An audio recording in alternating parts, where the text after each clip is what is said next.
On va discuter de l'accès direct, mais on va aussi discuter des problématiques d'entorse de cheville. Donc je vais avoir un petit focus de 20-30 minutes sur qu'est-ce qu'on doit faire quand on accueille un patient qui présente un traumatisme aigu de la cheville. Puis après, j'essaierai d'aller un petit peu plus loin dans les notions de triage et dans les notions d'instabilité chronique. Je me présente rapidement. Je suis kinésithérapeute dans un cabinet à Aix-les-Bains qui s'appelle Kinexpert, où je fais que du musculo-squelettique et que du membre inférieur depuis 7-8 ans maintenant. Donc une grosse partie de mon activité, 70-80% de mes traitements, c'est autour de la cheville. Et puis le reste, c'est du genou ou des lésions de surutilisation, type tendinopathie. Comme Geoffrey, j'ai monté un organisme de formation régional qui s'appelle Cinétique Formation, qui organise des formations à peu près sur le même modèle, mais dans la région Rhône-Alpes. Et puis une autre partie de mon activité, c'est la préparation physique, puisque je m'occupe d'athlètes de haut niveau dans le cadre du développement de leurs performances. Pas mal dans les sports d'hiver, le ski cross, le ski alpin, et puis le bobsleigh surtout. Comme Geoffrey l'a précisé, je donne aussi des formations. Donc là, j'ai mis les différents endroits où je donne des cours. Et puis là, à côté, j'ai mis mes compères avec qui on travaille pas mal sur les notions de cheville. Donc j'ai mis Brice Picot, François Fourchet et Romain Tourillon. Vous reverrez leurs photos passer de temps en temps, puisqu'on collabore pas mal sur les problématiques de cheville. Et puis, comme Geoffrey l'a dit, je viendrai avec Romain faire une formation au mois de juillet. Alors, quand on parle d'entorse de cheville, on va déjà essayer de définir un petit peu de quoi on parle. Je vous ai mis deux entorses. Je vous ai mis une entorse, une première avec contact, ici à droite, où finalement, on va se rendre compte qu'en termes de prévention, on ne peut pas faire grand-chose, puisqu'il y a un joueur qui vient poser son pied sur le pied de l'autre joueur. Donc là, beaucoup de force extérieure appliquée, et probablement un traumatisme relativement important, surtout dans le compartiment médial. Et puis on a un autre type d'entorse qui est plutôt une entorse sans contact, où là finalement on se retrouve avec une situation où le système neuromusculaire il va être dépassé, et où là c'est un sportif, mais ça peut être un patient normal, il n'arrive pas à stabiliser son articulation, il n'arrive pas à créer une co-contraction de ses muscles stabilisateurs de la cheville, et donc il va avoir une lésion ligamentaire. C'est déjà la première question qu'on devrait poser à un patient qu'on reçoit en accès direct ou pas. Savoir si sa blessure elle est avec ou sans contact. On verra à la fin que ça a du sens de savoir si c'est sans contact en lien avec l'instabilité chronique. Avant de parler de comment on peut diagnostiquer et comment on peut améliorer notre raisonnement clinique, on va discuter un petit peu des mécanismes de blessure. C'est vrai qu'à l'école, quand j'étais étudiant, on m'avait appris qu'une entorse de cheville, c'était en flexion plantaire avec une inversion en général, et du coup que c'était souvent des atteintes en priorité sur le LTFA, ligament talofibulaire antérieur. Et il y a un chercheur anglais qui s'appelle Daniel Fong qui bosse beaucoup en biomécanique, qui a eu la chance par exemple d'avoir une entorse dans un labo de bioméca, donc ça c'est vrai que c'est intéressant parce que le patient il est entouré de caméras 3D, il se fait une entorse, donc on a plein d'informations sur la vitesse à laquelle se passe l'événement traumatique. Et une fois qu'il a eu ce premier cas, il a essayé de creuser un petit peu sur les différents mécanismes qu'on peut retrouver. Et puis finalement, il avait publié un article où sur les 5 cas qu'il avait observés, avec un système d'analyse vidéo, il avait regardé les différentes composantes de la lésion. Et finalement, on n'en a que 2 sur 5 qui ont une flexion plantaire moyenne. Et il y a même un cas d'entorse ici qui est en flexion dorsale. Il y en a un qui a très peu de flexion plantaire. Donc on a vraiment une variabilité importante des mécanismes lésionnels. Et cette variabilité, elle fait qu'on aura plein de lésions possibles. On n'aura pas que des lésions du LTFA, on aura des lésions du LCF, on aura des lésions osseuses associées. Et finalement, tout à l'heure, j'insisterai quand même pas mal sur ces lésions associées, parce qu'en tant que clinicien, on va avoir la partie accès direct où on va devoir trier et dire c'est grave, c'est pas grave, c'est un drapeau rouge ou pas. Et puis après, on a toute la suite du diagnostic qu'on devra faire aussi. Si on regarde qu'est-ce qui se passe quand on se fait une blessure, ça c'est plus pour votre culture personnelle, ça n'a pas forcément un lien avec l'accès direct. On va voir qu'il y a quand même une amplitude qui peut être très grande dans certains cas. Ici, c'est le moment où le pied se pose au sol. On va voir qu'il y a des grandes amplitudes, des fois 80-90 degrés en inversion, donc assez importantes. Et c'est surtout des vitesses de lésion, des vitesses articulaires qui sont très grandes. On a un cas exceptionnel ici à 1500 degrés secondes. Je ne sais pas si vous avez déjà fait de l'isocinétisme, mais quand tu vas à 300 degrés secondes, ça va déjà très vite. Et ce qui est intéressant, c'est de se dire que plus ça va vite, moins tu peux créer de force aussi. pour venir stabiliser. C'est pareil, quand j'ai fait des tests ISO, vous voyez bien que le patient produit moins de newtons plus on augmente avec la vitesse. Ça, c'est la relation force-vitesse. Plus ça va vite, moins on peut produire de force. Et ça posera des questions un petit peu quand on va réfléchir au renforcement musculaire de ces patients-là. Parce que être fort, c'est aussi être fort et être capable de créer de la force rapidement qui sera quelque chose d'important. Pour l'épidémio, je vous propose de faire un petit quiz en ligne. Parce qu'on ne va pas se mentir, l'épidémio, c'est quand même relativement chiant. Donc je me suis dit qu'on allait rendre ça plus sympa. Donc vous pouvez sortir votre téléphone et vous connecter sur le site kahoot.it. Il y a un bon réseau, donc ça devrait bien marcher. Excuse-moi, je touche mon micro. Et sur kahoot.it, il y a un code qui va s'afficher. Je vous conseille de ne pas aller sur kahoot.com, bien .it. Et donc vous rentrez ce code-là, et puis après vous rentrez votre pseudo, nom, prénom. Et puis en fonction, on est nombreux, donc je vais essayer de voir. On va attendre, disons, 2-3 minutes que tout le monde se connecte. Et donc je vais vous poser cette question, relativement simple. Le but, c'est déjà d'avoir la bonne réponse, et puis aussi de répondre le plus rapidement possible. Plus vous répondez vite, plus vous avez des points. Et comme je trouve que chaque compétition mérite toujours une victoire, enfin, mérite un lot, j'ai ramené une bière pour celui qui gagnera. Est-ce que tout le monde est connecté? Tout le monde est connecté ou j'attends encore un peu? C'est bon? Ok. Je vois qu'il y a des gens qui ont de l'humour.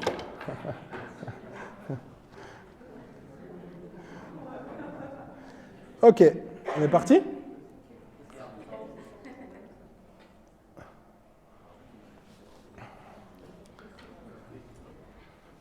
Je ne lis pas les questions, je vous laisse les lire vous-même pour ne pas vous perturber.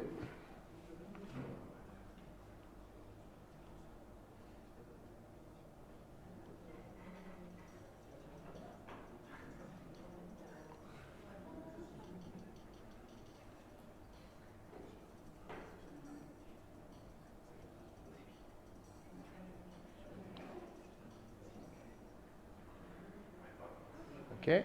On discutera après des résultats. Ils sont dans ma présentation. J'ai les arguments quand même.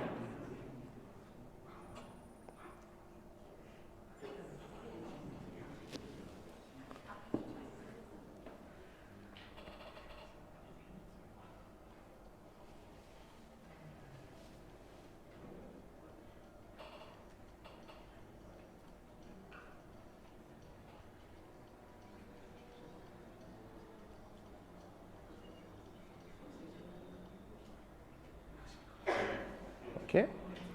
On discutera des données épidémiques aussi. En fait, la problématique, c'est qu'on ne les voit pas, les enfants. Mais c'est bien eux qui se font le plus d'entorses. Mais ils sont quand même relativement peu adressés.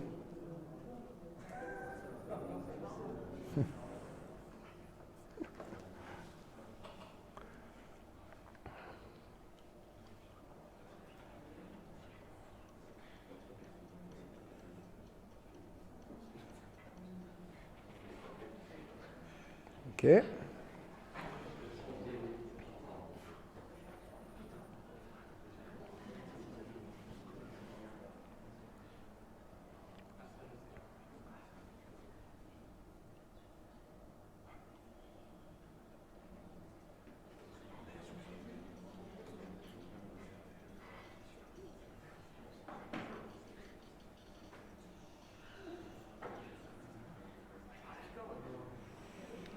Ok. «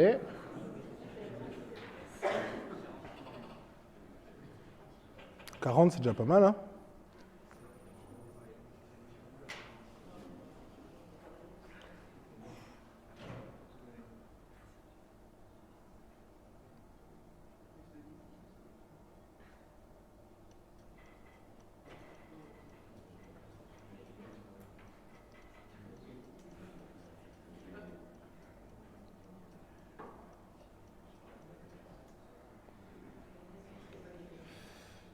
Ok. Déjà, il n'y a personne qui est tombé dans le piège de la laxité. Tu fais la même avec des chirurgiens. C'est pas la même réponse. Hein. En général, ils mettent laxité. Ok, je crois qu'on approche de la fin. Il reste 2 questions. Sur combien ça coûte? Il n'y a pas en France. J'aimerais bien, mais il n'y a pas en France.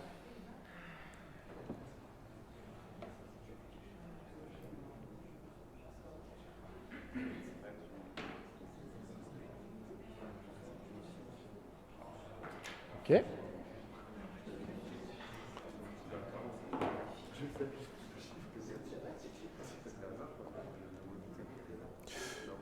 Ah.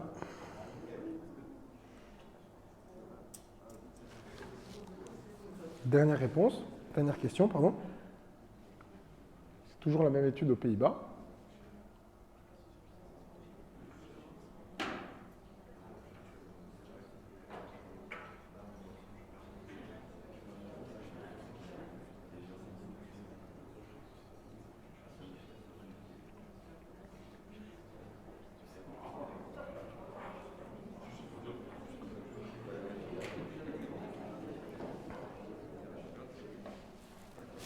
On va regarder le podium.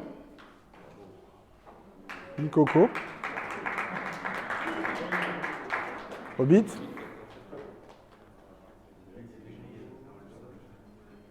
Jean.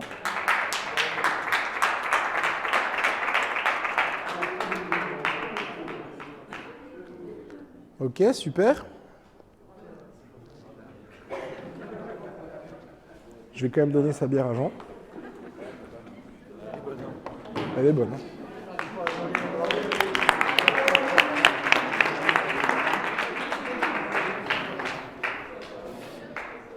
On va discuter un peu des résultats, du coup.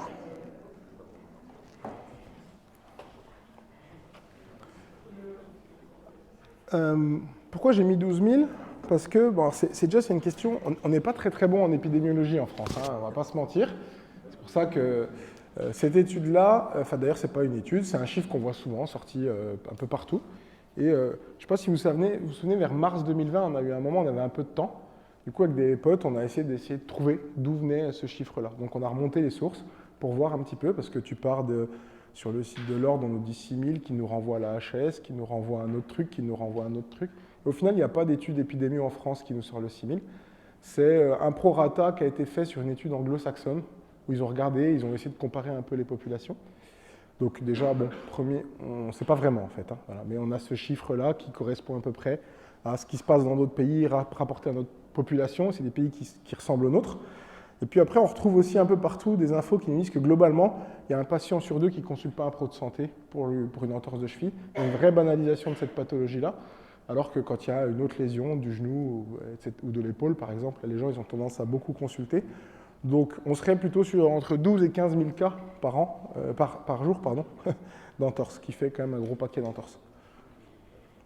La tranche d'âge les plus à risque, c'est pareil, on se fait un peu souvent avoir. Je vais vous montrer un peu les données. Les enfants sont plus à risque et les femmes sont plus à risque. Ça, c'est une étude d'épidémio qui était sortie en 2013, où finalement on voit que les femmes, elles sont au-dessus des hommes, ici, en incidence cumulée. Et puis les enfants, ils sont vraiment au-dessus des ados et vraiment au-dessus des adultes. Mais on a une vraie problématique aussi, c'est que les enfants, on ne les envoie pas du tout. On a tendance à ne pas les voir en rééducation. Le fameux « il va se rééduquer tout seul », qui, je pense, est le bon lit de l'instabilité chronique aussi pour pas mal d'enfants. Il y a aussi très peu d'études épidémiologiques sur un enfant qui se fait une entorse et voir qu'est-ce qui va devenir dans le temps. Il y a au Danemark une équipe qui commence à bosser là-dessus, mais je pense qu'on aura le donné dans 5-6 ans, le temps que les enfants grandissent. Quand je me fais une entorse de cheville, j'aurai environ 40% de chances de développer une instabilité chronique. On discutera un peu de ce que c'est qu'une instabilité chronique. Ce n'est pas juste faire des récidives d'entorse, c'est plusieurs éléments qu'on peut avoir, des fois qui se cumulent ensemble. Donc ça, c'est une étude qui est sortie il y a quelques années, où ils ont suivi une cohorte pendant un long temps, plusieurs mois. Donc déjà, à 12 mois, il y avait 40% de leurs patients qui s'étaient fait une entorse initiale qui était devenue instable chronique. Ce qui était intéressant de voir dans cette étude, qui était une étude plutôt pronostique, elle nous dit que s'il y a 2 semaines après une entorse, un patient il est incapable de faire un saut sur une jambe ou une réception d'un petit saut, il y aurait environ 2 chances sur 3 qu'il devienne instable chronique. Donc ça, c'est pareil, c'est un outil qui est intéressant pour vous dire ce patient-là, va falloir que je sois bon dans sa rééducation parce que potentiellement, il a des chances de tomber du côté obscur de la force. Et du côté obscur de la force, c'est le côté où il va avoir des lésions associées et puis il va revenir une autre fois. Et je ne sais pas si vous faites comme moi, mais un patient qui se fait une entorse qui me rappelle 3 mois plus tard pour la même chose ou pour une autre, ça m'énerve un petit peu. Du coup, c'est vrai qu'on peut déjà repérer les patients chez qui il faudra qu'on fasse un travail peut-être plus poussé. À 6 mois post-entorse, il y a un questionnaire qui est le FAM dont je vous parlerai tout à l'heure et le SEBT qui est le test classique Y-test qui permet quand même aussi de discriminer les gens qui vont devenir instables chroniques. Donc c'est des bons outils. 6 mois, on ne voit plus les gens, mais dans les clubs de sport, tu peux quand même les retrouver. Et puis à 2 semaines, ça nous donne quand même une bonne indication. Les patients qui développent une instabilité, c'est à cause de plein de choses. Je vous en parlerai en fin de conférence. Je vous mets juste le modèle de Hertel pour vous préparer un petit peu à ça.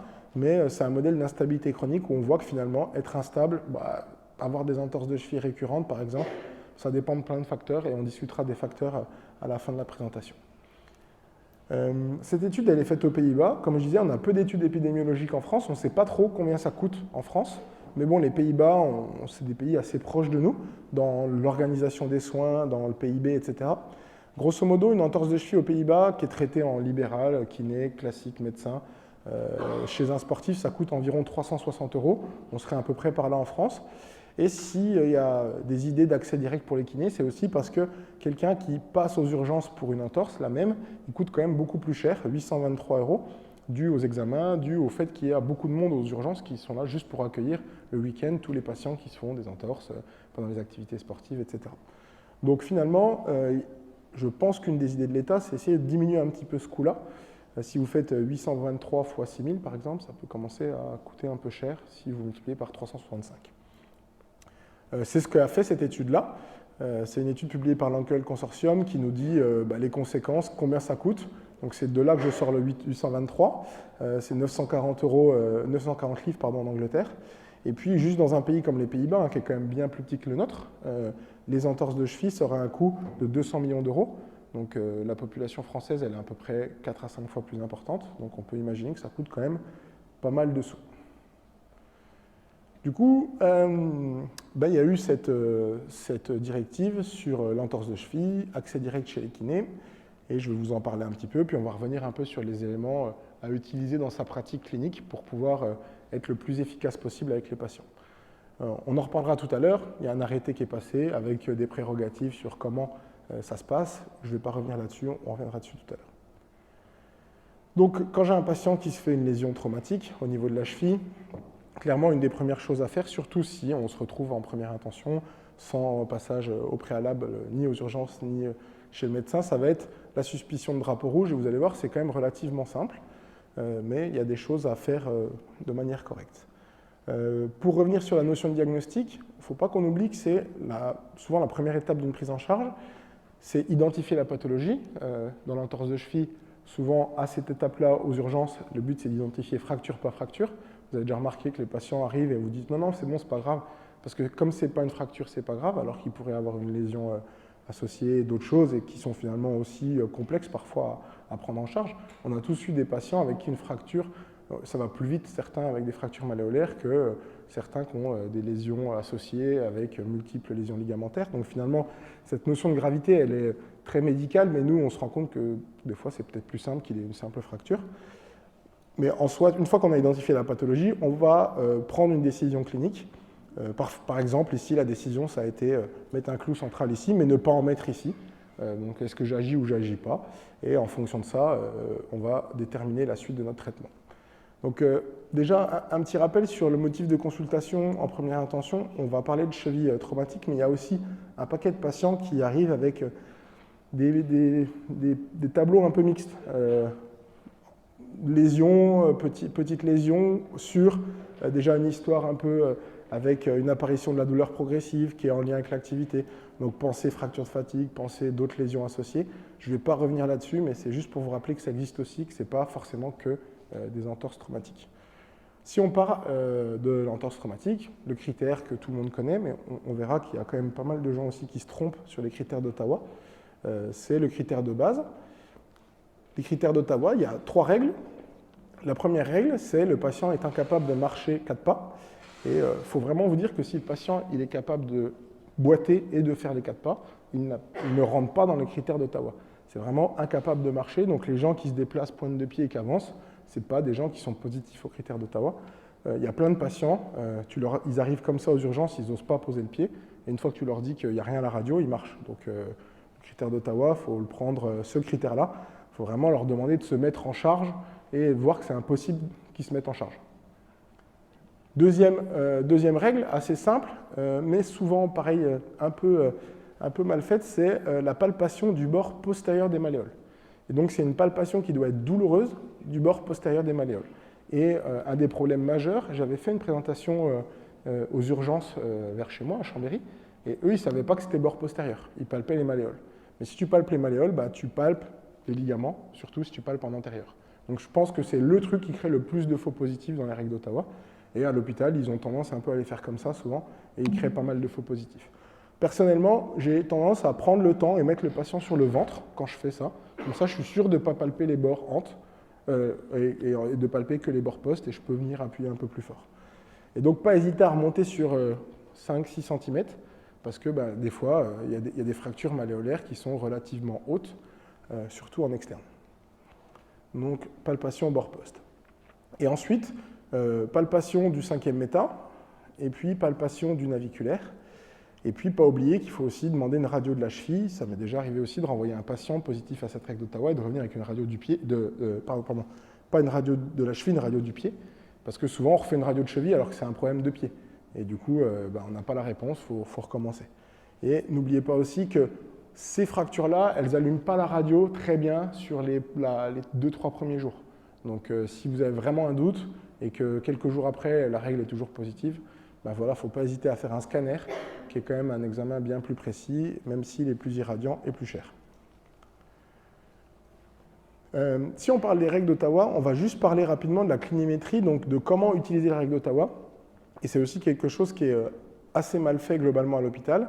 Quand j'avais fait la présentation là-bas, ils ne savaient pas qu'il y avait des règles de clinimétrie, des règles d'Ottawa. Donc les règles d'Ottawa, c'est des règles qui sont très sensibles. C'est-à-dire que si un patient ne présente aucun critère positif, on n'a que 2% de chance de se tromper. Donc ça, c'est relativement intéressant. En gros, c'est une bonne règle pour exclure les patients. Par contre, c'est une très mauvaise règle pour inclure les patients. C'est-à-dire que quand j'inclus un patient, la spécificité, elle est vraiment mauvaise. C'est-à-dire que j'ai plus de chances de me tromper que d'avoir raison. Okay, et donc, c'est ça qui est important, c'est de se dire, quand j'ai un patient qui ne l'a pas, je peux le prendre, je peux le traiter. Normalement, je suis tranquille. Je n'ai pas forcément besoin de lui demander un examen complémentaire. Le problème, c'est qu'on aura probablement des gens qui voudront des examens complémentaires parce qu'on les a un peu habitués à ça dans le système des urgences. Mais globalement, s'il n'a pas de règle d'Ottawa, vous êtes quand même tranquille, vous pouvez le prendre en charge. S'il y a une règle d'Ottawa positive, on va voir qu'on va pouvoir utiliser d'autres critères qui vont permettre d'être un peu plus discriminants. Donc je suis ici, un des trucs qui marche finalement pas mal et qui est un peu oublié souvent, c'est le diapason. Il est validé dans la littérature uniquement sur la malléole latérale. Personnellement, je l'utilise quand même sur le 5e méta parce que je trouve que c'est sur les os du pied, en tout cas, c'est assez pertinent. Et dans la littérature, il y a quand même quelques études qui sont allées le valider en nous disant que ça va permettre d'améliorer la spécificité des règles d'Ottawa. Donc j'ai un patient qui a une règle d'Ottawa positive au niveau malléolaire. Je peux aller vérifier si c'est un vrai positif avec mon diapason. Et on voit que la spécificité, par exemple, 10 cm au-dessus est excellente. En gros, un patient quand vous faites la vibration 10 cm au-dessus qui décrit une douleur dans la région où vous avez palpé, vous êtes quasiment sûr à 100% qu'il y a une fracture. Okay. Donc là, on gagne vraiment en spécificité. Et même quand il a une douleur sur la zone, en venant faire la vibration sur la zone, on est quand même pas mal. Il y a toujours cette notion de vibration ligamentaire qui peut créer des faux positifs. Il y a d'autres règles aussi qui existent, qui permettent de compléter quand on a un faux positif, qui sont les règles de Bernézé. Et les règles de Bernézé, elles vont permettre d'éliminer un peu les choses auxquelles on passait à travers, c'est-à-dire des fractures de la fibula qui sont relativement hautes, avec un squeeze test qui va permettre d'éliminer ça. On va avoir une palpation, ici il faut vraiment essayer de mettre de la force au niveau de la malléole médiale, et donc on aura toutes les lésions du dôme du talus qui ont tendance à passer entre guillemets un petit peu à l'as dans les critères d'Ottawa.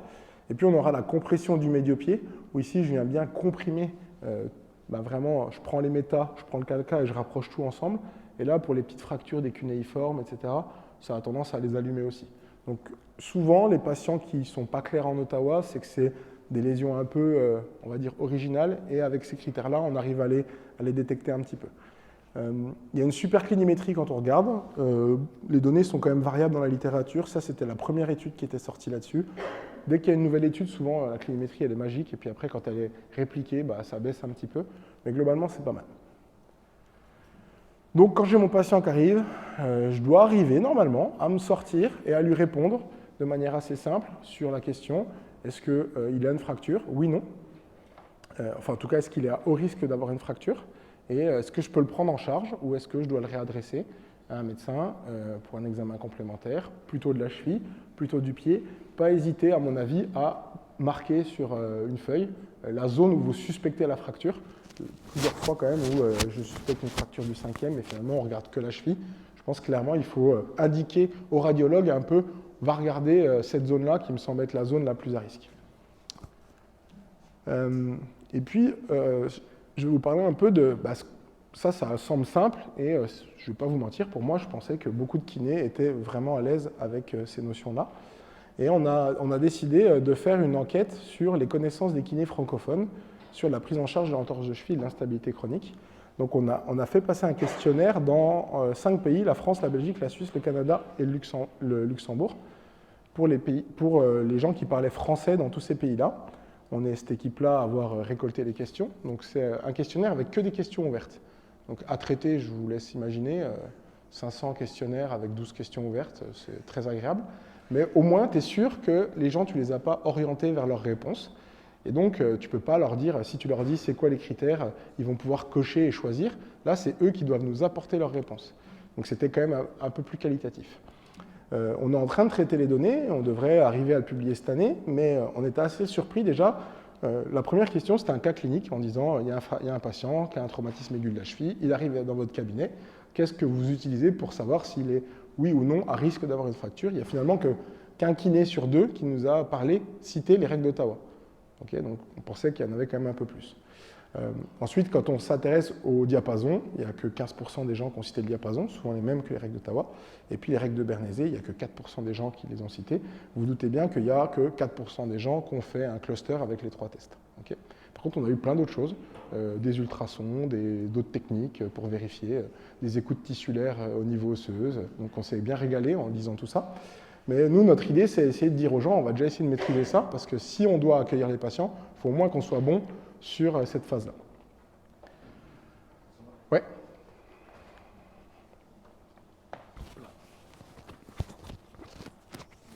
Ouais, pas de souci. On est devenu... La conférence est enregistrée, elle sera disponible pour les adhérents. Devenu intime rapidement, je trouve. Puis ensuite, on leur posait une deuxième question. On leur a demandé, maintenant qu'on on vous dit que c'est les critères d'Ottawa, et du coup, est-ce que vous pouvez nous les citer? Et donc, il y avait que 6% des gens qui ont tout cité avec les bords postérieurs et le nombre de pas. Et puis, il n'y avait que 6 autres % des gens qui avaient oublié un des éléments. Donc, en gros, si on oublie soit le bord postérieur, soit le nombre de pas, soit voilà, on n'est qu'à 12% des gens qui sont plutôt pas mal pour accueillir un patient et rien oublier. Donc là, c'est pareil, on s'est dit, il va falloir qu'on batte un peu le pavé pour rappeler qu'il y a plusieurs choses à checker dans ce cadre-là. Et puis après, on leur a posé une troisième question pour savoir s'ils maîtrisaient les différentes notions qui étaient, tiens, il y a un patient qui a un critère positif, quelle est votre réponse, est-ce que vous le réorientez, etc. Finalement, qu'un quart des gens maîtrisaient les notions de sensibilité. Et puis, il n'y en a que 48% qui ont utilisé la règle correcte. Donc, je pense qu'on a quand même encore beaucoup de terrain, pas que ici ce soir, je pense que vous, ce soir, ça va pas trop mal, mais faire passer le message à vos collègues sur comment on fait pour être meilleur sur ces règles d'Ottawa. Une des choses qu'on doit se dire quand même, si on se met à accueillir des patients en accès direct, ce qui devrait quand même arriver prochainement, c'est qu'a priori, quand il y a un patient qui arrive face à vous, il n'a que 15% de chance d'avoir une fracture. C'est la première étude d'Ottawa qui a montré ça, puis il y a d'autres études qui l'ont montré après. C'est-à-dire que toute la journée, si vous accueillez des patients avec des entorses, entre 15 et 20% selon les études des patients qui auront réellement une fracture parmi ceux-là. Donc si vous trouvez tous les 4 patients sur 5 qui ont une fracture, c'est que vous avez un problème avec votre façon de réaliser les tests, ou alors que vous êtes à côté d'un pool de patients qui sautent des immeubles ou quelque chose de très particulier, mais normalement, ce n'est pas censé arriver. Ça, c'est l'étude originale qui date de 1993. Dans cette étude-là, ils avaient parlé des critères d'âge, mais les critères d'âge ne sont plus du tout validés pour les règles d'Ottawa. On se dit qu'elles sont valides de 5 ans à 80 ans, 85 ans. Mais en gros, avant, il y avait cette notion d'âge au-dessus de 60 ans qui rallumait encore un point, etc. Ça, c'est plus du tout d'actualité. Ce qu'on voit aussi, ce qui est intéressant, c'est que finalement, c'est beaucoup des fractures malléolaires, c'est 12%. Donc il y a forcément beaucoup de chances de retrouver des choses ici. Et puis après, vous avez toutes les petites fractures un peu oubliées. Et quand même, la base du méta, il y en avait quand même pas mal. Donc pas oublier que le 5e méta, c'est quand même quelque chose qu'on retrouve très régulièrement. Qu'est-ce qu'on fait si on a un de ces patients-là? La première chose à se dire, c'est une abstention thérapeutique. Il ne faut pas qu'on oublie cette règle-là. C'est pas, je vais quand même le prendre en charge et lui dire d'aller faire une radio. Logiquement, c'est une abstention thérapeutique, une réorientation du patient vers un médecin, vers un service de radiologie pour rechercher la fracture et valider l'hypothèse. Et puis, je rajouterai moi une protection du patient, soit béquille, soit strap, soit attelle, soit botte, pour vraiment qu'il stabilise le plus possible sa fracture. Maintenant, c'est un peu ce que je pense sur ce qu'on nous dit souvent quand on parle des lésions articulaires, qu'on parle des lésions musculaires, des lésions ligamentaires. Tout le monde s'énerve un petit peu sur qu'est-ce qu'on fait, police, froid, pas froid, anti-inflammatoire, etc. Je pense qu'on a passé beaucoup trop de temps à regarder ça et qu'on a oublié qu'il y avait plein d'autres trucs. Donc du coup, j'ai choisi de ne pas vous parler de ça, parce que tout le monde en a déjà parlé 15 000 fois, et de vous parler de tout ce qui était à côté, à savoir les lésions associées. Parce que sur le total des entorses, il y a 15% de fractures, par contre, il y a tout le reste, à savoir des œdèmes osseux, des conflits post, des soutaliennes, des lésions de différents types de ligaments. Donc on va revoir un petit peu quand ça arrive, pourquoi ça arrive, ces autres lésions. Donc on va être plutôt sur une partie qui, à mon avis, fait partie de la suite de notre accès direct, c'est-à-dire le diagnostic ligamentaire et ou lésions associées. On verra qu'il y en a quand même pas mal, finalement, chez nos patients. Alors ça, c'est un petit rappel d'anatomie, rapidement. Quand on reçoit souvent une ordonnance avec lésions associées du LTFA, quand on voit toutes les structures qu'il y a autour, le LTFAI, le LCF, ligament de la soutalienne, ligament cervical, on voit que finalement dans le compartiment externe, il y a quand même beaucoup de monde, quoi. Et que se dire qu'il n'y a que cette structure-là qui est touchée, moi je trouve ça un peu utopiste quand même. Il y a quand même souvent plein de trucs à côté, mais qui ne sont pas testés. Donc n'oubliez pas qu'il y a plein de structures. Et puis on parlera tout à l'heure du carrefour post. Le carrefour post, c'est sympa aussi quand même, hein. Il y a, on imagine qu'ici, par exemple, l'onfléchisseur de l'hallux qui passe vraiment derrière, quand on a des pathologies du carrefour postérieur, souvent on a des problèmes de l'onfléchisseur de l'hallux, mais on comprend mieux quand on voit cette vue anatomique. Donc les tests ligamentaires, je ne vais pas forcément revenir dessus. Je vais vous montrer juste 2-3 petits détails sur comment améliorer leur efficacité, mais vous connaissez tous le anterior drawer test, qui est décrit comme ça dans la littérature pied pendant, mais qui est à mon avis pas très bon comme ça, parce que ça bouge un peu dans tous les sens. Moi, je vous conseille de le faire plutôt comme ça, donc ça devient un posterior drawer test, mais un peu plus efficace. Le talar tilt test, donc le test de varus forcé pour tester le ligament calcanéo-fibulaire. Le but de ces tests, c'est de faire un état ligamentaire, mais aussi, vous allez voir, de se projeter vers des lésions associées. Parce que quand j'ai un test positif, par exemple, du LCF, je vous ai mis une petite vidéo ici, d'une lésion associée du LCF, donc c'est quelqu'un qui va tomber vraiment avec un varus important, et c'est important d'écouter le patient sur comment il s'est fait sa lésion. Clairement, si tu travailles avec des basketteurs qui sont grands, qui sont dans la raquette, par exemple, ils auront beaucoup plus d'atteinte du LCF que d'autres sportifs, même des meneurs de jeu au basket. Puisque le meneur de jeu au basket, il va se faire une entorse souvent seul sur un changement de direction, alors que notre grand intérieur au basket, il va souvent retomber sur un pied, comme le volleyeur. Et du coup, ce mécanisme-là augmente la probabilité d'avoir une lésion du LCF. Ça veut dire que les statistiques et les a priori que vous devez avoir quand vous recevez un patient, personnellement, si c'est un grand basketteur, j'ai tendance à aller vite tester le LCF parce que je sais que c'est une atteinte qu'on retrouve plus dans cette population-là. Il est là, il saute en blanc et on va voir qu'il retombe sur le pied d'un autre. Il y a le ralenti, ne vous inquiétez pas. Il retombe pile sur le pied. On imagine, il saute haut.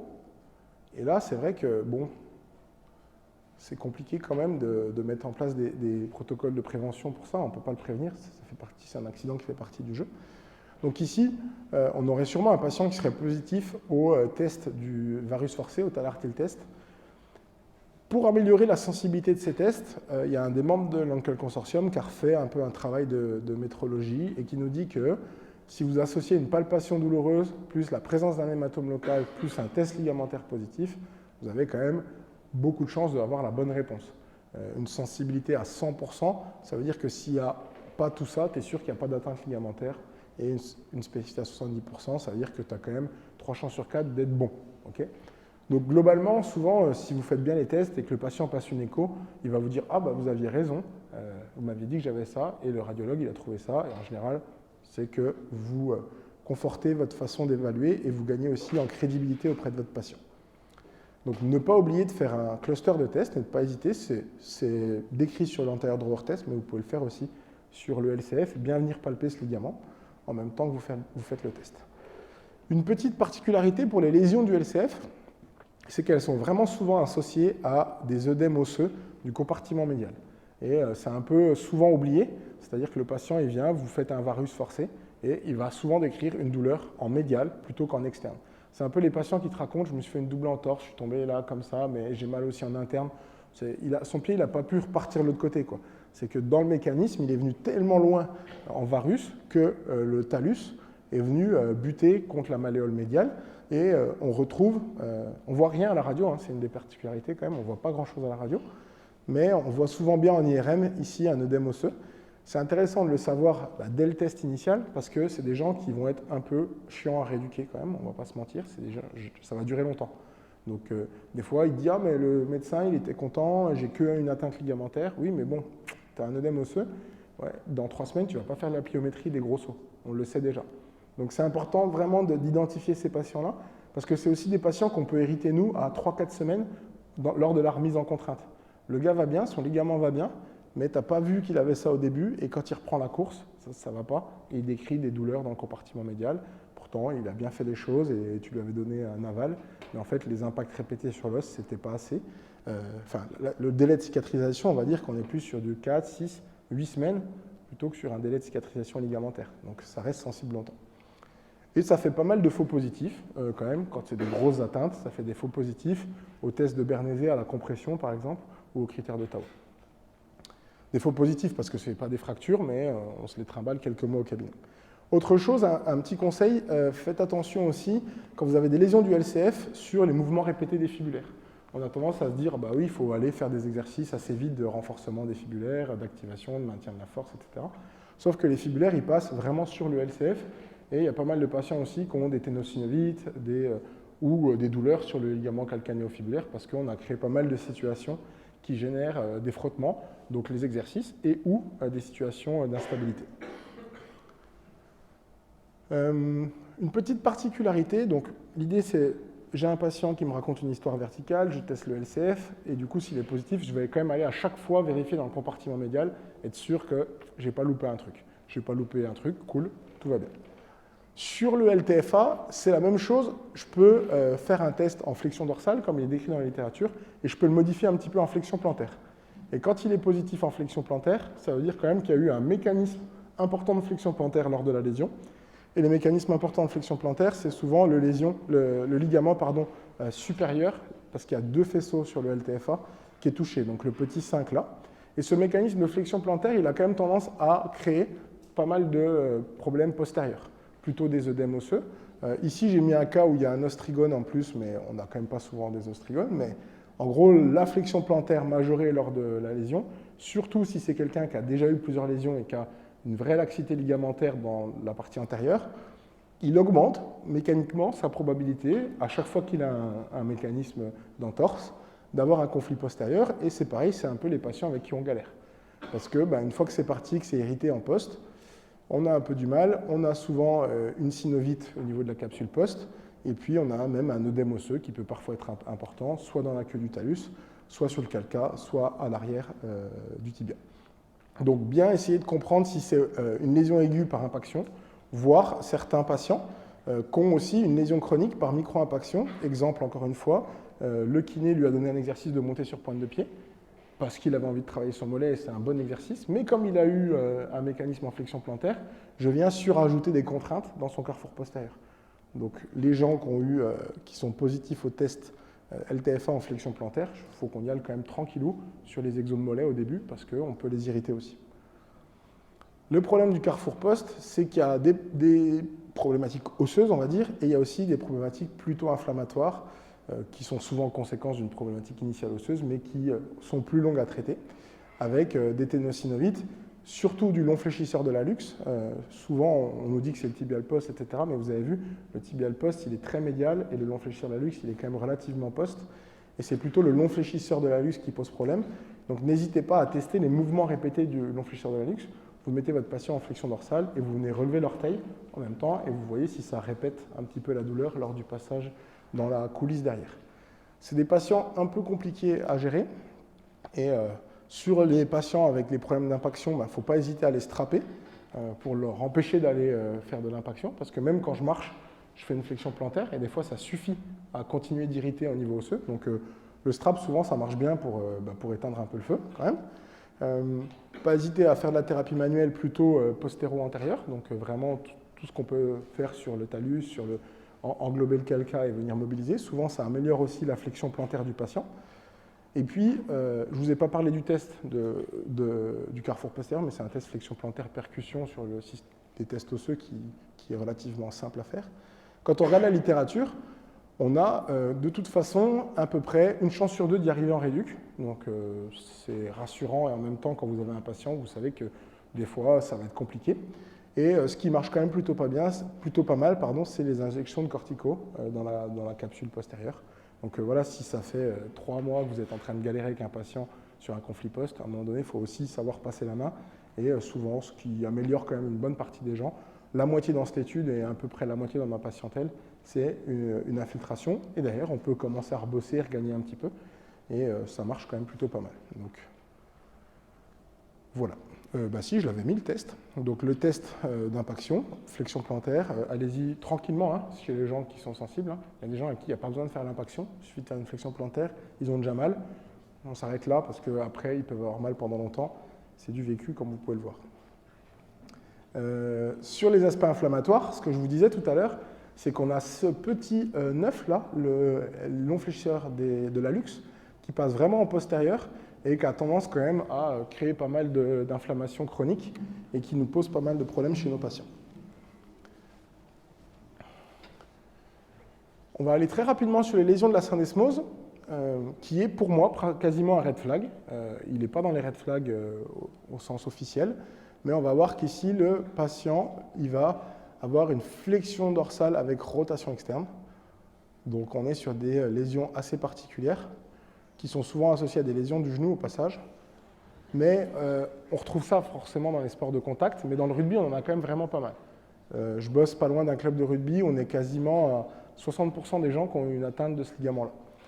On peut avoir dans les lésions associées où il y a une grande inversion, aussi une atteinte du LTFAI, mais qui est souvent bien moins importante. Donc c'est ça qui est important de retenir, c'est que c'est moins grave quand on a une atteinte comme ça. Les tests, c'est un cluster de tests. On sait que dans la littérature, il n'y a rien qui nous permet de tester correctement. Donc il faut vraiment se dire qu'il faut que j'additionne des tests pour valider mon hypothèse. Le mécanisme lésionnel, l'œdème supramalléolaire, qui est vraiment pour moi un moyen vraiment important de les voir. La palpation, le squeeze test, qui quand il est positif, c'est que c'est quand même une lésion grave, il est rarement positif. Et le test de Kleiger, on va faire une flexion dorsale rotation externe, qui nous permettra de voir soit une douleur, soit une laxité. Donc dans les deux cas-là. Idem, on a interrogé nos 500 kinés, il n'y a que 5% des gens qui nous ont proposé un cluster de 3 tests. Donc 5% des kinés qui nous ont proposé le cluster qui est, on va dire, validé dans la littérature. En termes de traitement, pensez à stabiliser l'articulation. La mode maintenant pour les médecins, c'est de mettre des bottes. Clairement, ils sont un peu chiants avec leurs bottes, mais bon, voilà, c'est comme ça. Ils ont décidé que c'était ça depuis quelques années. Une bonne stabilisation, pour moi, c'est plus efficace qu'une botte. Parce que les patients dans la botte, ils serrent mal, ils font quand même un peu de flexion dorsale. Donc, perso, je pense que ça marche mieux. Et puis, pensez après en thérapie manuelle à venir rebosser cette flexion dorsale progressivement en décharge et pas partir bille en bois sur la flexion dorsale en charge parce que si tu as serré pendant quelques mois, quelques semaines et que tu t'as empêché la flexion dorsale, partir direct en charge, souvent, c'est ce qui va aussi irriter les gens. Donc, bien commencer en décharge. Je ne vous parle pas des atteintes du médio-pied, très rapidement, juste pour vous dire que si le patient se plaint du médio-pied, il faut aller bosser son médio-pied. Dites-vous quand même que c'est un quart à peu près des entorses qui ont finalement une lésion associée du médio-pied. Dites-vous aussi que plus il est instable chronique, plus il y a des chances qu'il ait une lésion du médio-pied parce que son compartiment ligamentaire externe a déjà bien ramassé. Donc l'étape d'après, souvent, c'est le pied. Donc pas oublier, allez checker ça. Je vais finir sur l'instabilité chronique. Parce que finalement, on se rend compte que quand un patient il se fait une lésion, il a ce qu'on appelle des insuffisances mécaniques qui vont venir générer une instabilité mécanique, soit une laxité ligamentaire, soit des problèmes articulaires, et soit des problèmes synoviaux ou cartilagineux. Et associé, on va discuter un peu après des mécanismes d'insuffisance fonctionnelle, à savoir les muscles, le sensorimoteur qui marche moins bien, des déficits de force, etc. Une autre partie du bilan qui doit ne pas être mise de côté, je pense, c'est demander à notre patient s'il a déjà eu une entorse. Simplement, est-ce que c'est la première? Parce que quand il y a 40% de gens qui récidivent, vous imaginez qu'il y a plein de gens qui en sont déjà à je ne sais pas combien. Donc, tu as des gens qui arrivent en me disant « Oui, moi, c'est ma 5e, 3e, 7e à droite et 2e à gauche. » Donc, eux, c'est quand même important de les repérer parce que eux, si on se dit juste « j'attends qu'il ait plus mal et j'ai fini ma réduc », ça va aller vite. Hein. Eux, ils ont pas mal longtemps en général. Donc, au bout de 10 jours, tu peux le mettre dehors, il a plus mal. Donc, eux, l'objectif de la rééducation, c'est qu'ils deviennent pas instables, de résoudre cette instabilité chronique. Et d'ailleurs, si on pense à celui qui se fait une entorse, l'objectif, c'est pas qu'il ait plus mal au ligament. L'objectif, c'est qu'il ne devienne jamais instable chronique au final, vu qu'il a une chance sur deux de le devenir quasiment. Donc, pour moi, notre boulot de kiné, c'est comprendre ça, les mécanismes d'instabilité, pour se dire, OK, je suis bon dès le début. S'il est instable chronique, il va falloir que je l'améliore un peu. Puis s'il ne l'est pas, il va falloir que je fasse en sorte qu'il ne le soit pas. Parce que retrouver une fonction correcte, c'est ne pas être instable. Il y a un questionnaire qui est vraiment facile à utiliser, et je te l'enverrai, comme ça tu pourras le faire passer aux gens. Je t'enverrai les deux même, qui est le CAIT, qui a été validé en français, qui est encore plus rapide à faire que le FAM. Et si vous avez un patient qui vous rapporte un score en dessous de 23, donc il coche, vous additionnez les points. S'il a un score en dessous de 23, il est instable chronique, il n'y a pas besoin de... voilà, c'est le cut-off qui est validé dans la littérature. Et donc, vous savez que vous pouvez commencer à bosser et d'aller creuser un peu plus loin pour ce patient. Si c'est sa première entorse, il faudra quand même checker plein de choses pour se dire comment je fais pour qu'il ne le devienne pas. Du coup, les mécanismes d'instabilité chronique, je ne sais pas si vous avez déjà entendu parler du modèle de Hertel, c'est un modèle qui est assez ancien, enfin ce modèle-là, il date de 2002, et finalement, il va faire une mise à jour, il a fait une mise à jour il n'y a pas longtemps. En 2002, c'était cool parce que c'était assez simple. En gros, il fallait checker 8 trucs. Et à la fin des 8 items, tu pouvais te dire, si mon patient ne présente pas un item positif, il a peu de chances de devenir instable chronique puisqu'il n'a pas d'instabilité mécanique, il n'a pas d'instabilité fonctionnelle. Roule, je peux le remettre dans la nature. Il nous a fait un petit update juste après et je vais vous le présenter dans la dia qui suit. Qui s'est déjà fait une entorse de la cheville parmi vous?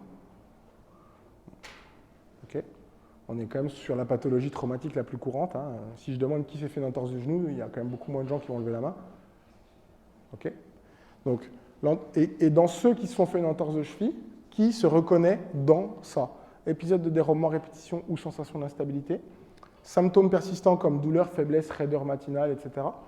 Diminution de l'activité avérée en lien avec la lésion initiale. Je vous donne un exemple, c'est j'ai arrêté le basket parce qu'à chaque fois que je joue au basket, je me tords la cheville. Je ne me la tords plus, mais c'est parce que j'ai arrêté le basket. Ou des entorses à répétition. Vous pouvez lever la main? Ouais, si tu es dans l'un des critères, tu peux lever la main. Ok. Donc il y en a 4-5 dans la salle qui sont instables chroniques et qui vivent bien avec. Hein, okay. Mais si on discute un peu de biomécanique, bon, ça ne va pas être foufou, ils vont avoir des adaptations, etc. Et si vous avez un des critères, c'est que vous n'êtes pas full recovery. Les autres, vous êtes copper, vous avez récupéré à 100%. Okay. Ceux qui restent là, vous avez un haut taux de récidive en gros ou un haut taux de problématiques, de douleurs persistantes, etc. Le but du jeu, ça va être quand je détecte mon patient, pour pas qu'il revienne avec une autre entorse, un autre bilan, d'autres lésions associées, de le faire passer progressivement de je me fais des entorses récidivantes à j'ai des dérobements, voilà, à j'ai de moins en moins de dérobements, à finalement je récupère tout. Okay. Donc c'est pas vraiment une pathologie, c'est plus un syndrome avec plusieurs éléments distincts chez les patients. C'est un peu pas trop connu, hein, parce que souvent les médecins, c'est pareil, ils les interrogent pas vraiment. Si tu regardes dans un club pro de basket, ça fait 5 ans que je fais le CAIT dans un club de Pro B à côté de chez moi, je suis à 90% d'instable chronique quoi, dans le basket par exemple. Donc ils jouent strappé ou ils se font 3 entorses par an, mais pour eux c'est quasiment devenu normal. ce qui n'est pas une bonne chose. JRTEL a donc fait un update de son modèle en 2019, où il a rajouté du modèle biopsychosocial autour, et où il nous a finalement créé des sous-bulles. Et l'objectif de la rééducation, ça va être de checker chaque sous-bulle pour se dire, bah voilà, si j'ai une lésion secondaire associée qui est là, j'augmente ma probabilité que je devienne instable chronique parce que ça envoie des informations à mon cerveau, ça perturbe mon système sensorimoteur, du coup ça ne marche pas bien, du coup il faut que j'améliore cette lésion associée. Idem sur l'inhibition neuromusculaire, idem sur des déficits de faiblesse musculaire ou d'équilibre. Et donc le but, ça va être de checker un peu tout ça pour se rendre compte que le patient, il a entre guillemets que des feux verts et qu'on peut le laisser repartir dans la nature. Donc pour moi, l'accès direct, c'est déjà plus de responsabilité en termes de bilan aigu, de triage. Donc savoir qu'on a plus d'autonomie, mais on a aussi une obligation d'être bon. Ça fait à peu près 40 ans qu'on râle sur les urgences et les entorses. Donc il va falloir qu'on soit quand même meilleur qu'eux, je pense, ça serait bien. Faire tout ce qu'ils ne font pas bien aux urgences, le faire mieux. Je pense qu'on a un vrai rôle sur l'éducation et la prise en charge précoce, un vrai rôle sur le triage des instables chroniques, puisque les gens qui vont régulièrement aux entorses, il y a aussi un paquet d'instables chroniques dedans, donc les repérer. Et puis après, faire aussi ce triage sur les lésions associées pour, dès le début, vous avez vu que les lésions associées, c'est une partie du modèle de RTL et c'est une partie de ce qui mouline pour créer des problèmes par la suite. Donc les identifier tôt pour essayer de les résoudre le plus vite possible, que ce soit des raideurs, que ce soit des conflits postérieurs ou d'autres lésions comme j'ai pu vous montrer tout à l'heure. Je vous remercie. Si vous avez des questions, je suis à vous.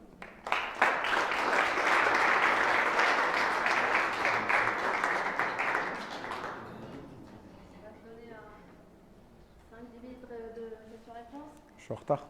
Ah non, c'était très bien. Si vous avez des questions, ouais. Attends, je vais t'amener le micro peut-être. T'en as un autre? Ouais. Vas-y.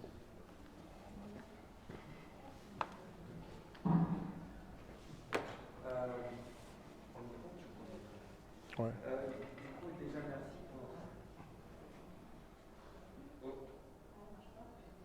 pour... Tu vas. Parle fort, je vais la répéter. Ouais. J'ai plusieurs questions, mais je vais les poser par ordre de priorité. Moi, j'ai une question, c'est concernant la syndesmose, on a beaucoup entendu que c'était une des causes, une des entorses qui causait le plus d'instabilité chronique. Ouais.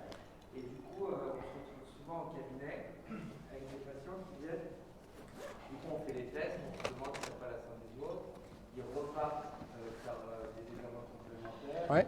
Et en fait, quand ils reviennent au cabinet, ça fait un mois ils ont fait l'entorse et ils reviennent avec une botte. Ouais. Alors que déjà un mois d'utilisation. Donc c'est pas bon. Du coup, on peut leur virer Ouais. la botte. Alors clairement, la syndesmose, ça va créer une instabilité quand il y a une bonne lésion et qu'on va avoir tu sais, il y a un test où tu viens bouger le talus et que tu vois que tu as vraiment une laxité haute, on va dire, tu vois, plutôt au niveau tibiofibulaire.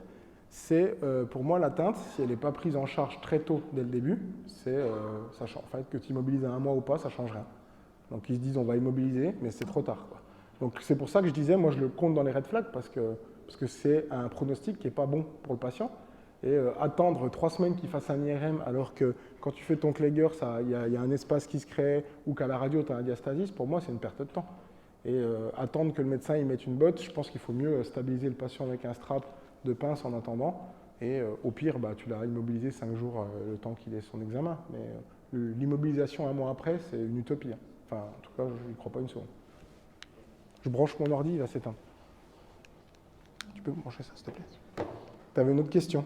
Ouais, c'est est-ce qu'on a vu le Cooper chez les patients qui ont suivi traumatologie avec contact? Justement pour savoir un peu. Ouais. Et puis épidémiologiquement parlant, je ne peux pas te répondre parce que je n'ai jamais lu d'études qui répondaient à cette question. Moi, je pense qu'un patient qui a subi une lésion avec contact, il a souvent plus de lésions associées, donc des plus grosses lésions associées, parce que souvent il y a un mécanisme qui est avec de la vélocité ou du poids, et les lésions associées font quand même partie un petit peu des problématiques qui posent un problème sensorimoteur par la suite. Mais c'est quelqu'un qui savait stabiliser seul son articulation. Tu vois ce que je veux dire? C'est-à-dire que le gars qui se fait une lésion tout seul, c'est déjà quelqu'un qui a été pris en défaut par lui-même, entre guillemets. Donc je ne peux pas te répondre, mais je dirais que c'est vraiment deux profils complètement différents. Celui qui a une lésion, comme on a vu, lui, il va falloir être vraiment bon sur les lésions associées pour pas qu'ils soient raides longtemps. Soit ils sont raides longtemps, et on sait que la raideur, c'est quand même pas terrible. Ils vont être immobilisés souvent longtemps, et on sait que l'immobilisation, c'est pas terrible. Donc je pense que c'est quand même le lit aussi de l'instabilité chronique, mais statistiquement, je ne sais pas. Merci. Et j'ai une dernière question. Vas-y. Du coup, va aussi avec l'accès direct parce qu'on a souvent cette question quand on voit les patients, c'est quand est-ce que je peux retourner au sport? Ouais.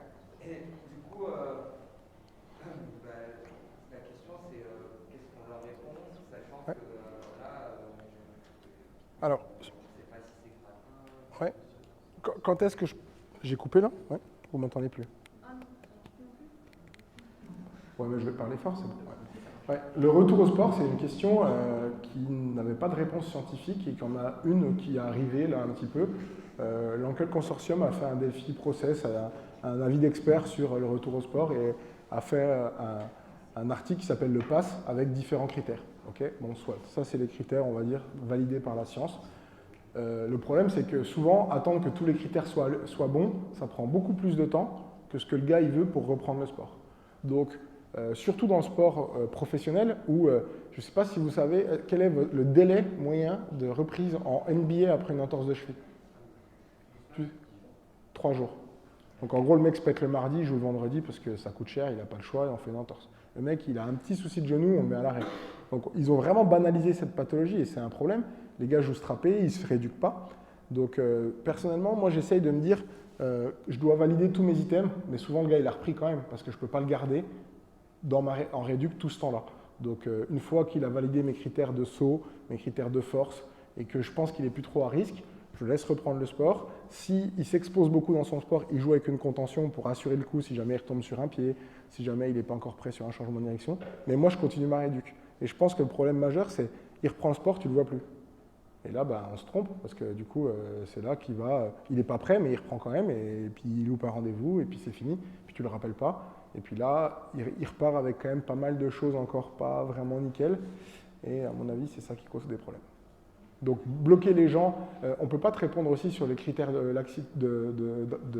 grade, parce que quand tu as un instable chronique, il a un grade 3 des fois, parce qu'il s'est déjà fait 4 entorses avant. Donc, le grade ligamentaire, tu vois, c'est pas un critère pour valider ou non le retour au sport, parce que tu peux avoir un grade 3 et être super stable et bien maîtrisé, et te coppers jusqu'au jour où tu as posé le pied sur quelqu'un.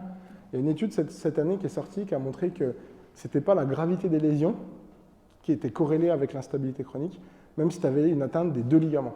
Donc en gros, ça serait plutôt sensorimoteur, et donc il faut qu'on soit bon là-dessus sur le sensorimoteur. Et du coup, 10 séances, tu penses que ça 10 séances, c'est une vraie question. En fait, pour moi, la réponse, c'est tu fais un CAIT, le mec il a 12, 10 séances, c'est pas assez. Par contre, le mec qui s'est fait une entorse en posant le pied sur quelqu'un, et puis qui a rien, tout va bien, pas de lésion associée, 3 séances, c'est bon. Hein.